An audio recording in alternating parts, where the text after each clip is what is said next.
Operation Sindoor మే 7, 2025 తెల్లవారుజామున సమయంలో భారత్ త్రివిధ దళాలు సంయుక్తంగా పాకిస్తాన్ ఆక్రమిత జమ్మూ కాశ్మీర్లోని ఉగ్రవాద స్థావరాలపై మెరుపు దాడులు చేశాయి. ఏప్రిల్ 22న జమ్మూ కాశ్మీర్లోని పహల్గామ్లో పాక్ ప్రేరేపిత ఉగ్రవాదులు పర్యాటకులపై దాడి చేసి కిరాతకంగా చంపేశారు.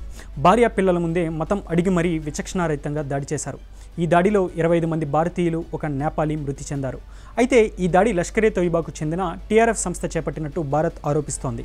ఈ దాడి తర్వాత భారత ప్రధాని మోదీ ఉగ్రవాదులను శిక్షించేందుకు వారు ఎక్కడున్నా వెతికి మరీ వారిని అంతం చేస్తామని హెచ్చరించారు. సప్త సముద్రాల అవతల ఉన్న భూమి చివరి వరకు వెంబడిస్తామని ప్రతిజ్ఞ చేశారు. ఆ తర్వాత జరిగిన CCS సమావేశంలో త్రివిధ దళాలకు ఫ్రీ హ్యాండ్ ఇస్తున్నట్టు కూడా మోడీ తెలిపారు. ఉగ్రవాదంపై ఆర్మీ తీసుకునే ఏ నిర్ణయానికైనా మద్దతుగా నిలుస్తామని మోడీ హామీనిచ్చారు.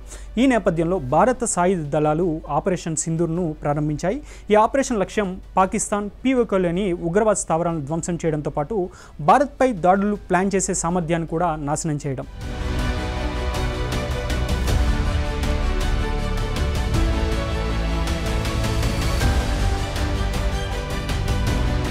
మే 7 తెల్లవారుజామున 1:05 నుంచి 1:30 మధ్య, అంటే కేవలం 25 నిమిషాల పాటు ఈ దాడి అయితే జరిగింది.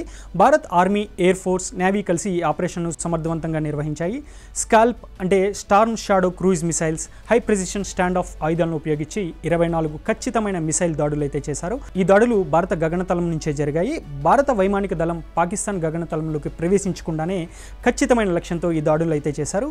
ఈ ఆపరేషన్లో ఎటువంటి పాకిస్తాన్ సైనిక స్థావరాలను లక్ష్యంగా చేయలేదని, కేవలం ఉగ్రవాద సంస్థల స్థావరాలను మాత్రమే ధ్వంసం చేశామని భారత రక్షణ మంత్రిత్వ శాఖ అయితే స్పష్టం చేసింది.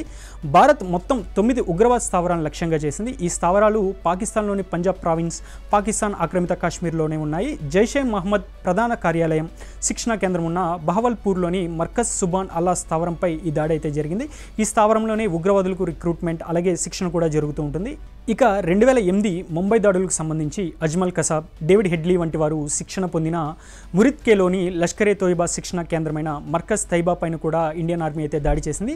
ఇక ఇండియన్ సరిహద్దు నుంచి 13 కిలోమీటర్ల దూరంలో ఉన్న లష్కరే తోయిబాకు చెందిన సూసైడ్ బాంబర్ల శిక్షణ కేంద్రం అబ్బాస్ టెర్రరిస్ట్ క్యాంప్ కోట్లీ లక్ష్యంగా భారత్ మిస్సైల్స్తో విరుచుకుపడింది. మరోవైపు పాకిస్తాన్ సైన్యం ISI సహాయంతో నడిచే జైషే మహమ్మద్ స్థావరం ముజఫరాబాద్లోని సయ్యద్నా బిలాల్ క్యాంప్ పైన కూడా దాడి చేశారు. ఇక పఠాన్కోట్లోని ఎయిర్ బేస్ దాడికి ప్రణాళిక సిద్ధం చేసిన హిజ్బుల్ ముజాహిద్దీన్ స్థావరం మొహమునా జోయా క్యాంప్ సియాల్కోట్ పై కూడా దాడి చేశారు. వీటితో పాటు రావల్కోట్, చెక్స్వారీ, బింబర్, నీలం వ్యాలీ, జీలం, చెక్వాల్ ప్రాంతాలపైన మెరుపు దాడులు అయితే జరిగాయి.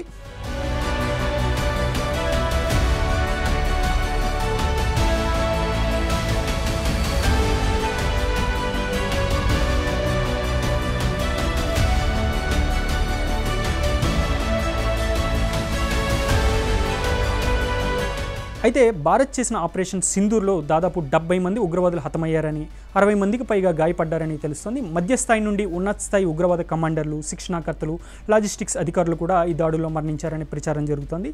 ఇక జైషే మహమ్మద్ చీఫ్ మసూద్ అజర్ కుటుంబానికి చెందిన 10 మంది కుటుంబ సభ్యులు, 4 సహాయకులు కూడా ఇండియా చేసిన దాడిలో చనిపోయినట్టుగా ప్రచారం జరుగుతోంది. ఈ దాడులు ఉగ్రవాద సంస్థల కమ్యూనికేషన్ నెట్వర్క్లను, స్లీపర్ సెల్స్ను కూడా నాశనం చేశాయి.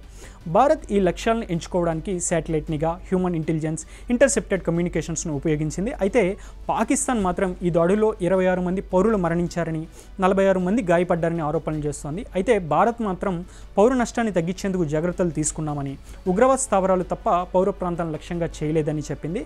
ఆపరేషన్ సింధూర్లో భారత్ ఉగ్రవాది వ్యతిరేక పోరాటం ఎలా ఉంటుందో రుచి చూపించింది. ఈ దాడులు పహల్గామ్ దాడికి ప్రతీకారంగా భవిష్యత్ దాడులను నిరోధించేందుకు జరిగినట్టుగా తెలుస్తుంది. అయితే పాకిస్తాన్ ఈ దాడులను యుద్ధ చర్యగా పేర్కొంటూ తిరిగి దాడి చేస్తామని అయితే మేకపోతు గాంభీర్యాన్ని ప్రదర్శిస్తోంది. ఈ నేపథ్యంలో భారత్ పాక్ మధ్య ఉద్రిక్తతలు మరింత పెరిగాయి. ఐక్యరాజ్య సమితి, అమెరికా, చైనా వంటి దేశాలు 2 దేశాలు అంటే పాకిస్తాన్, భారత్ సంయమనం పాటించాలని అయితే కోరాయి.